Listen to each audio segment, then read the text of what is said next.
নমস্কার বন্ধুরা, আজকে আমরা যেটা শিখব সেটা হচ্ছে এক্সেলের স্যালারি শিট কীভাবে ক্যালকুলেট করতে হয়। তো এক্সেলের স্যালারি শিট ক্যালকুলেট করতে গেলে তোমাদের যেটা জানতে হবে সেটা হচ্ছে এক্সেলটা কিভাবে আমরা অন করব।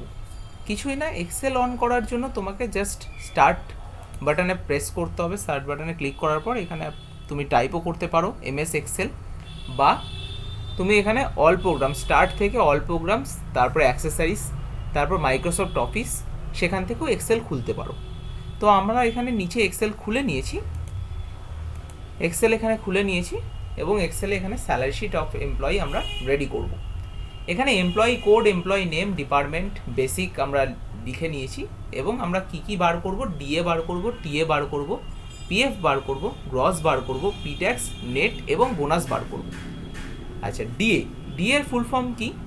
ডি এর ফুল ফর্মটা ডিয়ারনেস অ্যালাউন্সেস, অর্থাৎ ডিএ হচ্ছে ডিয়ারনেস অ্যালাউন্সেস, মানে কি মহার্ঘ ভাতা। এই যে জিনিসপত্রের যে দাম বাড়ছে তার সাথে সাথে যাতে তোমার স্ট্যান্ডার্ড অফ লিভিংটা বজায় থাকে, সেই জন্য তোমার এমপ্লয়ার কী করছে, তোমাকে ডিএ প্রোভাইড করছে। তো এখানে আমরা কিছু কন্ডিশন নিয়েছি। স্যালারি শিট রেডি করতে গেলে কিছু কন্ডিশনের উপর ভিত্তি করে স্যালারি শিটটা রেডি করতে হয়। তো কন্ডিশন কি বলছে এখানে, calculate DA at the rate 4% on basic salary, অর্থাৎ আমাদের যা বেসিক স্যালারি আছে তার উপর 4% করে ডিএ ক্যালকুলেটেড হবে। তো আমরা কী করলাম, ইকুয়ালস টু দিয়ে স্টার্ট করছি, ইকুয়ালস টু সিলেক্ট করলাম, ইকুয়ালস টুর পর সিলেক্ট বেসিকটাকে সিলেক্ট করেছি, ইন্টু দিয়েছি 4% দিয়ে এন্টার করেছি। দেখো খুবই ইজি, আমরা এটা বার করে নিতে পেরেছি। নেক্সট আমাদের কাজ হচ্ছে কি, মাউসের কার্সারটাকে একদম কর্নারে নিয়ে যেতে হবে। কর্নারে নিয়ে গেলে দেখো কার্সারটা চেঞ্জ হয়ে গেছে, এটাকে আমরা বলছি ক্যালকুলেটিং পয়েন্টার। এই ক্যালকুলেটিং পয়েন্টার দিয়ে তোমাকে ড্র্যাগ করে নিতে হবে। ড্র্যাগ যখনই তুমি করছো সঙ্গে সঙ্গে তোমার ডিএটা ক্যালকুলেটেড হয়ে গেল। নেক্সট তোমাদের কাছে কি আছে, টিএ মানে ট্রাভেলিং অ্যালাউন্সেস। তো ট্রাভেলিং অ্যালাউন্সেসে আমাদের কিছু কন্ডিশন দিয়ে দিয়েছে, সেই কন্ডিশনগুলো কি? কন্ডিশন হচ্ছে কি, ক্যালকুলেট টিএ বা travelling allowances at the rate 2.5% on basic, অর্থাৎ 2.5% অন বেসিক হারে সে ট্রাভেলিং অ্যালাউন্সেসটা পাবে। তো আমরা এখানে কন্ডিশনটা করছি যারা সেল ডিপার্টমেন্টে কাজ করে তারাই টিএটা পাবে, বাকি যারা অ্যাকাউন্টস ডিপার্টমেন্টে কাজ করছে বা পারচেস ডিপার্টমেন্টে কাজ করছে বা টেকনিক্যাল ডিপার্টমেন্টে কাজ করছে তারা কিন্তু টিএটা পাবে না। তাহলে আমরা ইকুয়ালস টু ইফ দিয়ে করব, ইফ দিলাম, ফার্স্ট ব্র্যাকেট অন করলাম, ডিপার্টমেন্ট অর্থাৎ ফার্স্ট যে ডিপার্টমেন্টটা থাকবে সেটাকে সবসময় সিলেক্ট করবে, ইকুয়ালস টু দিলাম, ডাবল কোটেশন অন করলাম, এখানে সেল যেহেতু তাই সেলটাকে আমরা সিলেক্ট করে নিচ্ছি, SALE সেল। আচ্ছা, ডাবল কোটেশন অফ করলাম, কমা দিলাম, বেসিকটাকে সিলেক্ট করলাম, গুণ দিলাম, কত পার্সেন্ট করে ডিএ পাবে? ডিএ পাবে হচ্ছে তোমার 2.5%। তাহলে এখানে আমরা লিখবো 2.5, শিফট চিপে পার্সেন্টেজ দেবো, দিয়ে এন্টার। ও সরি, একটু ভুল হলো, 2.5% শিফট চিপে করলাম, কমা দিলাম, 0 বসাতে হবে। 0 কেন বসাচ্ছি? যেহেতু যারা সেলস ডিপার্টমেন্টে কাজ করে না তারা তো কিছু পাবে, তাদেরও তো স্যালারিটা ক্যালকুলেটেড হবে, তারা 0 পাবে। ঠিক আছে, এবার এন্টার করছি, দেখো প্রথমটা 0 বেরিয়েছে। কেন 0 বেরোচ্ছে? যেহেতু টি কুন্ডু যে নামটা আছে, টি কুন্ডু যে এমপ্লয়িটা আছে, সে কি কোন ডিপার্টমেন্টে কাজ করে? অ্যাকাউন্টস ডিপার্টমেন্টে, সে কিন্তু সেল ডিপার্টমেন্টে কাজ করে না। তো সুতরাং সে তাই 0 পাচ্ছি। দিয়ে আমরা কি করলাম, এটাকে ড্র্যাগ করে দেবো আগেরই মতন। দেখো এখানে কি এসছে আমাদের, যারা সেল ডিপার্টমেন্টে কাজ করে তারা কিন্তু টিএটা পাচ্ছি। নেক্সট আছে পিএফ। পিএফ মানে কি? পিএফ মানে হচ্ছে প্রভিডেন্ট ফান্ড, অর্থাৎ তুমি একটা জায়গায় কাজ করছো, তুমি 60 ইয়ার্স অবধি কাজ করতে পারবে। তো 60 ইয়ার্সের পর তোমার স্ট্যান্ডার্ড অফ লিভিংটা যাতে ঠিকঠাক থাকে, তুমি যাতে আরও দিন অবধি যতদিন তুমি আরও বাঁচলে, তো সেক্ষেত্রে কী হলো, তোমার 60 ইয়ার্সের পর যতদিন তুমি বাঁচছো যাতে তুমি ঠিকঠাক করে চলতে পারো, সেই জন্য কী করছে তোমার এমপ্লয়ার, মানে যে তোমাকে নিযুক্ত করছে, সে তোমার স্যালারি থেকে কিছু টাকা সরিয়ে রাখছে, কিছু টাকা ডিডাক্ট করছে, সেটা হচ্ছে কি পিএফ বা প্রভিডেন্ট ফান্ড। তো এইটা কি বলেছে দেখো, calculate PF at the rate 3% on basic. এই পিএফ এর অ্যামাউন্টটা তুমি রিটায়ার হওয়ার পর লামসাম অ্যামাউন্টটা পেয়ে যাবে। তো 3% অন বেসিক, এখানে কি করব আমরা, ইকুয়ালস টু দিলাম, বেসিকটাকে সিলেক্ট করব, ইন্টু দেবো, 3% দেবো, দিয়ে এন্টার করব। দেখো পিএফ আমাদের এসে গেছে, এটাকে ড্র্যাগ করে দেবো, চলে এলো পিএফ। নেক্সট হচ্ছে গ্রস। গ্রস মানে হচ্ছে পিএফ এবং পিট্যাক্স নিয়ে যে অ্যামাউন্ট সেটা হচ্ছে gross amount, equals to gross তার জন্য সাম দিতে হবে, এসইউএম সাম ফাংশন অন করলাম, ফার্স্ট ব্র্যাকেট অন করলাম, বেসিক থেকে আমরা এখানে পিএফ অবধি সিলেক্ট করব। পিএফ অবধি সিলেক্ট করার পর এন্টার করব।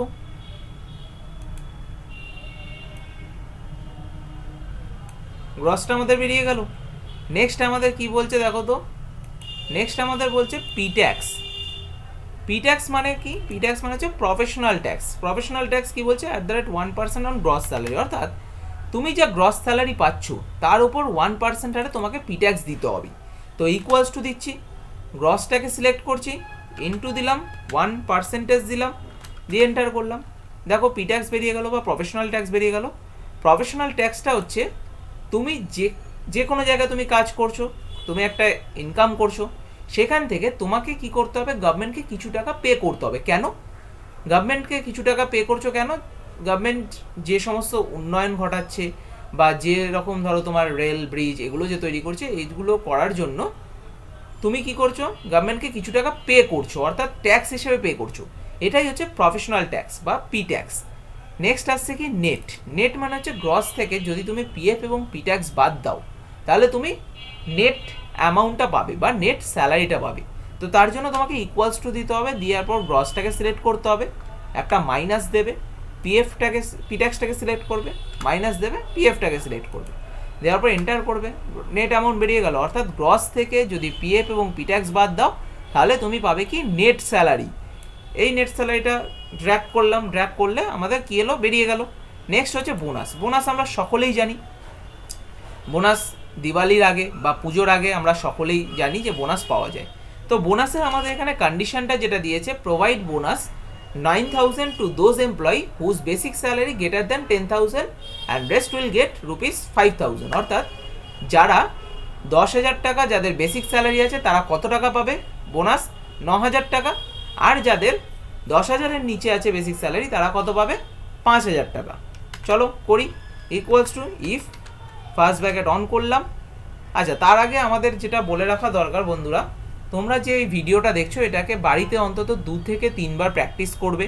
যদি কোনো জায়গায় বুঝতে অসুবিধা হয় অবশ্যই আমাকে কমেন্টে জানাবে, এবং অবশ্যই নিজেদের বন্ধুবান্ধবদের কাছে শেয়ার করবে।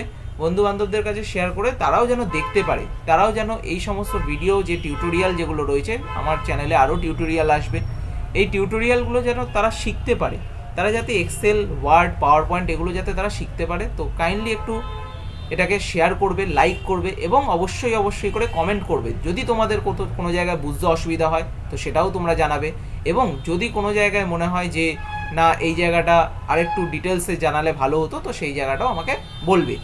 আচ্ছা, এখানে আমাদের কি আছে? বোনাস। বোনাসটা আমরা কি করব? বেসিকটাকে সিলেক্ট করে নেব, গ্রেটার দ্যান দেব 10,000 টাকা বলেছি, 10,000 টাকা কমা 9,000 টাকা কমা 5,000 টাকা। আচ্ছা, কি করলাম জিনিসটা আরেকবার আমরা জিনিসটা বুঝি। ইকুয়ালস টু ইফ দিলাম, ইফ দেওয়ার পর বেসিক স্যালারিটাকে সিলেক্ট করলাম, গ্রেটার দ্যান 10,000 দিলাম। কেন? যেহেতু 10,000 টাকার উপরে যাদের বেসিক স্যালারি আছে তারা কত পাবে? বোনাস হিসেবে 9,000 টাকা, এবং তার থেকে যারা নিচে আছে তারা কত পাবে বোনাস হিসেবে? 5,000 টাকা। ব্যাস, এন্টার করলাম, দেখো 5,000 টাকা বেরিয়েছে। বোনাস দেখো বেসিক যেহেতু রয়েছে 7,500 টাকা, তাই বোনাস পেয়েছে 5,000 টাকা। এটাকে ড্র্যাগ করে দিলাম, সকলেই দেখো 5,000 টাকা পেয়েছি। কিন্তু লাস্ট যে রয়েছে আর্টসেন, সে দেখো বেসিক যেহেতু তার 12,000 টাকা রয়েছে তাই সে কত পাচ্ছে? 9,000 টাকা। এবার সাপোজ তুমি মার্কেটিংয়ে পি মণ্ডল কাজ করে, তারটা 8,000-এর জায়গায় তুমি করে দাও 11,000, সঙ্গে সঙ্গে দেখো তোমার বোনাস অ্যামাউন্টটা চেঞ্জ হয়ে গেছে। বোনাস অ্যামাউন্টটা কত হয়েছে? 9,000 টাকা। তো আজকে এই পর্যন্তই। অবশ্যই ভিডিওটা ভালো লাগলে লাইক করবে, কমেন্ট করবে, শেয়ার করবে, এবং পরবর্তীতে আমার এই চ্যানেলে আরও নতুন ভিডিও আসবে, সেগুলোকে দেখার জন্য অবশ্যই নোটিফিকেশানটা অন করে রাখবে এবং বেল বাটনটাকে প্রেস করে দেবে। ধন্যবাদ বন্ধুরা।